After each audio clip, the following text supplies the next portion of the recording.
예레미야가 3장 55절부터 마지막 절까지 1147페이지 예레미야가 3장 55절부터 59절까지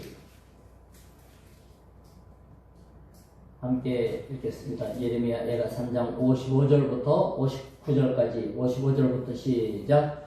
여호와여, 내가 심히 깊은 구덩이에서 주의 이름을 불렀나이다. 주께서 이미 나의 음성을 들으셨사오니 이제 나의 탄식과 부르짖음에 주의 귀를 가리지 마옵소서. 내가 죽게 하던 날에 주께서 내게 가까이 하여 이르시되 두려워하지 말라 하셨나이다. 주여, 주께서 내 심령의 원통함을 풀어주셨고 내 생명을 속량하셨나이다. 여호와여, 나의 억울함을 보셨사오니 나를 위하여 원통함을 풀어주옵소서. 아멘. 원통하고 괴로운 심정을 기도하는 거죠. 예레미야가 예언했지요. 하나님 떠나고 예배했고 하나님께 충성할 백성들이 우상에 빠지고 세상에 빠지면 바벨론이 망하게 할 것이니까 믿음 잘 세우고 왕과 정치인들은 바벨론하고 협상해라. 다들 가까운 이집트가 강력한 나라가 우리의 뒷배가 있는데 무슨 바벨론이냐 이렇게 하고 무시하고 예레미야한테 유언비어 퍼뜨린다고 백성들 불안케 한다고 예언가도 아닌 게 무슨 예언한다고 막 핍박했어요. 가짜 예언자들은 뭐라 그래요? 예레미야 반대 생각하면 된다. 안전하다. 평안하다. 복 주신다. 전쟁 터졌죠. 눈앞에서 바벨론이 쳐들어와가지고 성 무너뜨리고 완전히 초토화시켰단 말이에요. 눈앞에서 수없이 죽어나 자빠지고 이런 상황에서 예레미야를 저주하는 자기 백성들이 있었어요. 왜냐하면 네가 맨날 입방정 떨더니 일이 이렇게 터졌다는 거죠. 그게 예레미야가 망한다고 말을 해갖고 지금 망한 게 아니죠. 그런데 자신들이 회개해야 될 일에 대해서 말했는데 회개는 안 하고 예레미야에게다가 뒤집어 씌우니까 그리고 예레미야를 구덩이에다가 던졌어요. 죽으라고. 근데 물이 없었어요. 물이. 그리고 구덩이에다 던져놓고 돌로 몇 분 나고 막 돌을 집어 던지고 죽을 수밖에 없는 위기에서 살아났단 말이에요. 아니 난리가 났으면 우선 그 난리 수습하고 도망가든지 뭐 피난 가든지 이러기 바쁜데 그 틈에 예레미야 잡아 죽이자. 이게 그래 그 나라가 살 나라입니까? 망할 나라입니까? 그 하나님의 종 때려잡자 하고서 그 전쟁통에 막 처녀가 죽이고 아줌마들 다 죽고 난리가 났는데 애들도 죽이고 그 통에 글쎄 예레미야를 잡아라 하고 색출하러 쫓아다니고 이 이스라엘이 한마디로 제정신이 아닌 거죠. 그 예레미야가 얼마나 원통합니까? 그러니까 구덩이에서 기도한다고 하지 않습니까? 구덩이에서 기도한다. 이러면서 원수들이 이유 없이 나를 새처럼 사냥하려고 합니다 하면서 53절에 보니까 구덩이에 넣고 돌 위에 던졌다 이거예요. 그리고 54절에는 물이 내 머리 위로 넘쳤다 이거예요. 아니, 물구덩이군요. 여기는 물구덩이 위로 물이 넘쳐났고 왜냐하면 돌을 자꾸 집어 던지니까. 그런데 오늘 뭐라 그래요? 그 구덩이에서 내가 기도했다 이거예요. 자기 할 일 아무것도 없죠. 기도했어요. 근데 뭐예요? 56절에 주님이 들으셨다. 이게 믿음이에요. 들으셨으면 끄집어 내든지 이래야 되는데 달라진 건 아무것도 없죠. 막 빚쟁이가 쫓아와서 문 두드리고 난리가 났어요. 하나님 그때 기도해서 들어주셨으면 뭐 빚쟁이가 가든지 안 받겠다 하든지 무슨 하늘에서 뚝 돈이 떨어지든지 이래야 되는데 아무것도 달라지지 않았어요. 근데 예레미야가 뭐라 그래요? 들으셨다고요. 하나님 들어주셨다고. 믿음이 회복돼야 되는 거죠. 일이 해결되는 것보다 더 중요한 것이 하나님에 대한 기도예요. 어? 주의 이름을 불렀는데 56절에 들으셨으니 이제 길을 가리지 마옵소서 하면서 우리 주님 앞에 57절 두려워하지 말라고 하지 않았습니까? 옛날에 기도했던 것도 생각나고 옛날에 받았던 것도 생각나고 응답도 기억나고 이게 좋은 게 자꾸 생각나야 돼. 은혜 받은 때, 또 복 받았던 때, 응답 받은 때, 환난과 시련 때에는 환난 시련이 커가지고 그것만 쳐다보거든요.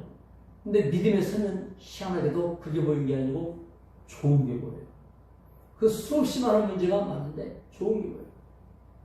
우리 제 문안의 담임 목사님이 영등포에 그 우 목사님이신데 이분은 저같이 말을 하지 않아요. 꼭 입안에다가 말을 굴려가지고 사탕을 만들어서 뱉어요. 우리는 하나님께서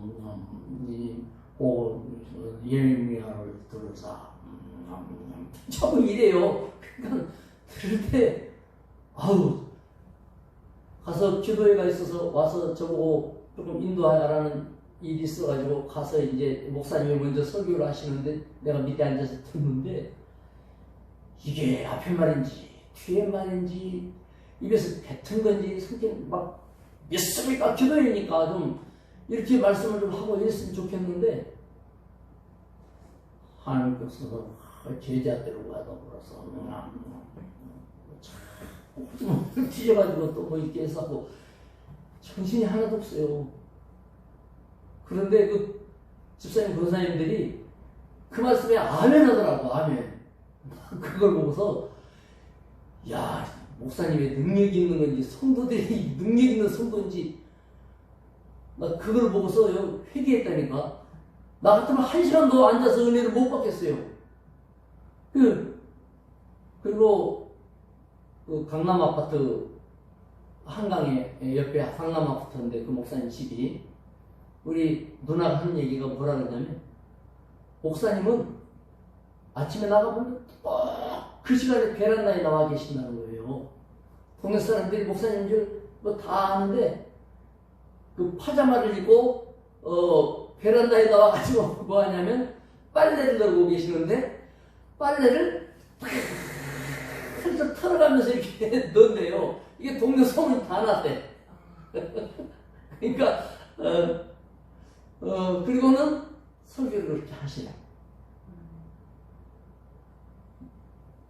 근데 뭐라 하냐면 우리 누나가 하는 말이 우리 목사님은 설교도 못 하시고 그다음에 동네 파자마 입고 돌아다니고 이래도 옛날에는 그런 분들이 한 명씩 있었잖아요. 파자마 입고 돌아다니는 분들이 그래도 우리 목사님은 진짜 하나님 사랑만큼은 진짜 누가 내놔도 말할 수 없이 하나님을 사랑하신대. 그건 알 수 있겠죠. 그래서 은혜가 된대.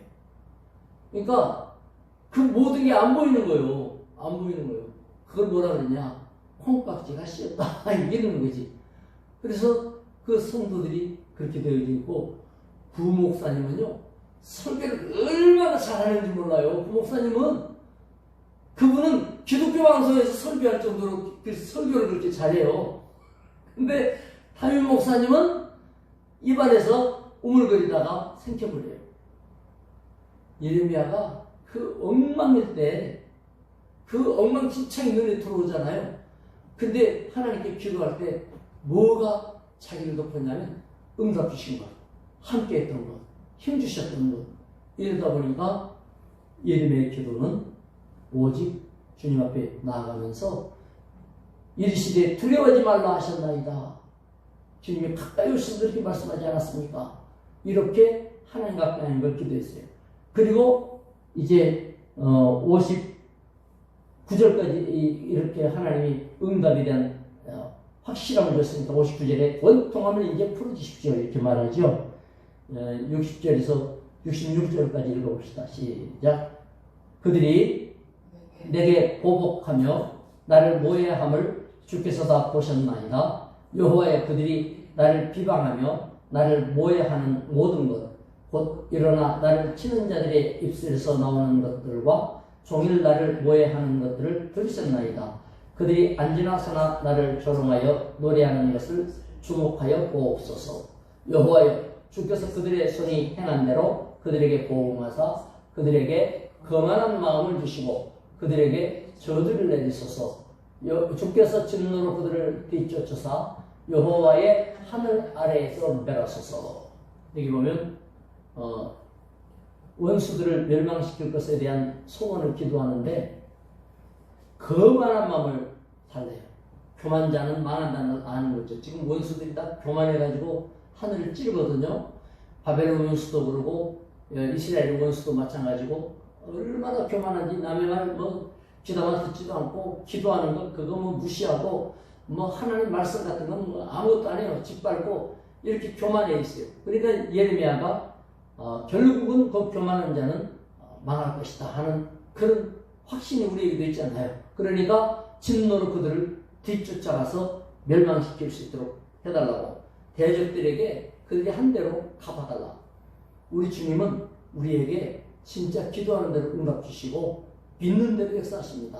말씀을 붙잡은 대로 말씀이 살아서 움직이고 모든 기도는 응답받도록 주님이 역사하시거든요. 아멘. 대적들은 하나님 없이 믿는 자를 핍박하고 억압하고 이러지 않습니까? 그 원수를 사랑하라 하는 게 우리 들어왔던 체질 입장에서 들어보면 예레미야 기도는 너무 심한 거 아닌가? 이런 생각이 들 정도의 기도예요. 근데 이거는 원수에 대한 증오심으로 하는 것이 기도가 아니고 중요한 건 뭐냐면 하나님의 공의로움, 정의로움, 의로움은 다 사라져버렸다 이거예요. 그래서 정의를 세워달라. 공의가 서야 됩니다. 하나님의 의가 나타나야 됩니다. 그 기도거든요. 그러려면 의가 나타나려면 불의가 제압되는 방법밖에 없죠. 아니 불의에 대한 진노와 징계가 없이 어떻게 정의가 세워져요? 괜찮아 하고 정의를 세우자. 그 정의가 세워지지 않는 거죠. 정의롭지 않으면 큰일 나구나. 이래야 정의가 세워지는 거지. 다 그냥 같이 갑시다. 그리고 우리 정의롭게 삽시다. 그 정의가 세워지지 않죠. 예레미야는 하나님의 공의를 세워달라는 강구죠. 예수 그리스도가 우리 안에 오면 우리 안에 하나님의 공의가 들어온단 말이에요. 그러니까 우리 삶에 있었던 불의함과 저주와 우상숭배는 자꾸 물러가죠. 내 체질에서 자꾸 물러가고 믿음 체질이 된다는 건 뭐냐면 하나님의 진리 사랑, 진리가 세워져 나가는 그런 방향으로 쭉 나가는 거예요. 한꺼번에는 안 돼도 평생도록 그렇게 가다가 주님께 가는 거죠. 이게 다른 거예요.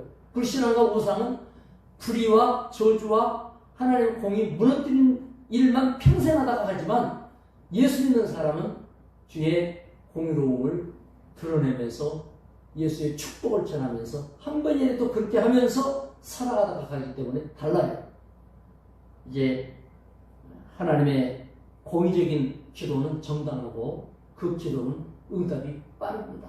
그래서 북한의 악한 자들을 물리치시고 제압하시고 징계하시고 그 불쌍한 백성들 특별히 몰래 믿는 사람들이 있단 말이에요. 그 사람들을 구출하여 내옵소서. 이런 기도는 정당한 거예요. 우리가 그 악한 자들을 위하여서 하나님의 살아계심이 드러나도록 기도하는 것은 공의 세우는 것으로서 주님이 기뻐하시는 겁니다. 우리 주님은 그 일을 위하여 재림하시기로 하신 거예요. 가장 공의로운 건 뭐냐면 하나님 쳐버리는 거죠. 그것을 심판하는 것이 공의고 따라서 불신앙이 이스라엘의 멸망에서 예레미야의 이 기도는 그야말로 혼탁한 세상에서 믿는 자들의 기도다 그 말이죠. 오늘도 여러분의 기도가 응답이 옴으로써 여러분이 세워지고 빛이 나고 공의가 드러나면 믿음이 진짜구나, 진짜 믿어야 되겠구나, 안 믿으면 안 되는구나, 이런 주의 복을 받는 날이 될 수 있기를 축원합니다. 기도하겠습니다. 하나님 아버지 감사합니다. 예레미야를 통하여서 그야말로 그가 당하는 개인의 일만이 아니라 나라 전체의 일을 볼 때 하나님의 공의가 짓밟히고 거만하고 교만한 자들로 인한 세상이 얼마만큼 악화해지고 어두워지는가를 가르쳐 주셨습니다. 하나님도 두려워하지 않고 사람도 두려워하지 않고 자기 마음 먹은 대로 제멋대로 악을 행하였던 자들에 대한 하나님의 진노의 불이 붙을 때 아무도 끌 수가 없었습니다. 그 불똥이 예레미야에게까지 억울하게 튀었지만 예레미야는 하나님을 원망하지 아니하고 오히려 은혜받았던 때를 기억하고 축복의 날을 생각하며 기도 응답을 확신했습니다. 우리도 기도할 때 확신하게 하시고 응답받게 하여 주시옵소서. 하나님의 목자 되신 은혜로 오늘도 이끌어 주실 줄 믿습니다. 하나님이여 영광이 나타나고 복이 드러나게 하여 주시옵소서. 예수님의 이름으로 기도드리옵나이다. 아멘. 박자 기도하시기 바랍니다.